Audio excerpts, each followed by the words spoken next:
నాతో వెంకటాచలంలో ఒకానొకప్పుడు ఒక వృద్ధ అర్చకుడు చెప్పాడు, ఒక్కొక్క రోజు వెంకటేశ్వర స్వామి వారి ముఖంలో గొప్ప సంతోషం కనపడుతుందండి మాకు.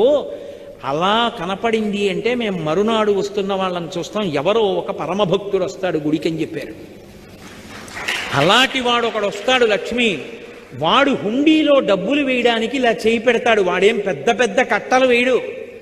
వాడు ఒక పావలా కాసో 2 రూపాయలో వదులుతాడు. వాడు వేస్తున్న డబ్బు కోసమని నేను హుండీలో ఇలా చెయ్యి పెడతాను. అది మిగిలిన డబ్బులో పడదు, నా చేతిలో పడుతుంది. అది తీసి ధనదుకు వడ్డీకి ఇచ్చి కుబేరుడి వడ్డీ దాంతో కడతాను. కొంత నేను డబ్బు ఉంచుకుంటాను. నీకో చమత్కారం చెప్పనా? ఇంతమందికి ఇచ్చేవాడిని పరమభక్తుల డబ్బులతో జీవనం గడుపుతూ ఉంటాను.